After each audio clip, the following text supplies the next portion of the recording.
ആയത്തുള്ള അലി ഖമനയെ ഇല്ലാതാക്കാൻ അമേരിക്കയും ഇസ്രായേലും നടത്തിയത് വൻ മുന്നൊരുക്കമാണ്. ഇക്കഴിഞ്ഞ ജൂണിലെ 12 ദിന യുദ്ധമാണ് ഇന്നലെ നടത്തിയ ആക്രമണത്തിൽ വൻ വഴിത്തിരിവായത്.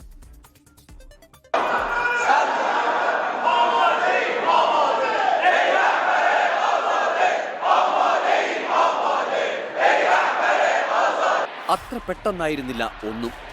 ആണവ ചർച്ചകളും ഇറാന് ചുറ്റും സൈനിക വിന്യാസവും ഒരുക്കുമ്പോൾ അമേരിക്കയുടെയും ഇസ്രയേലിന്റെയും ഉള്ളിൽ മറ്റൊന്നായിരുന്നു.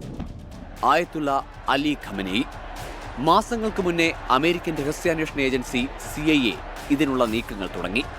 ഖമനേയിയുടെയും ഇറാൻ ഭരണതലപ്പത്തെ മറ്റുന്നതരുടെയും ചെറുചലനങ്ങൾ പോലും സൂക്ഷ്മമായി നിരീക്ഷിച്ചു. ജൂണിലെ യുദ്ധസമയത്ത് സ്വയം സുരക്ഷിതരാകാൻ ഇറാനിയൻ നേതാക്കൾ പരാജയപ്പെട്ടത് നീക്കങ്ങളിൽ വഴിത്തിരിവായി.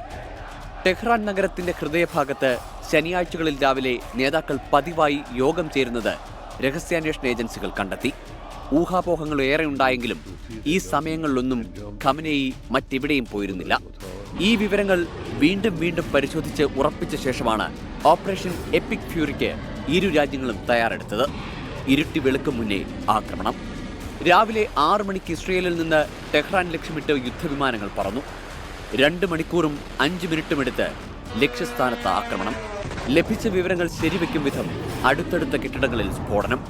അതിലൊന്നിൽ ആയത്തുള്ള ഖമനേയിയും കുടുംബാംഗങ്ങളും, തൊട്ടടുത്ത കെട്ടിടത്തിൽ മറ്റുന്നതരും.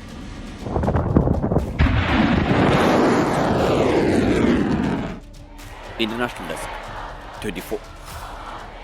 ലോകത്തെവിടെയായാലും ഏത് സമയത്തും 24 വാർത്തകളും ഓഗ്മെന്റഡ് റിയാലിറ്റി പാക്കേജുകളും എക്സ്പ്ലെയിനറുകളും വിശദമായി കാണാൻ ഞങ്ങളുടെ യൂട്യൂബ് ചാനൽ നിങ്ങൾക്ക് സബ്സ്ക്രൈബ് ചെയ്യാം.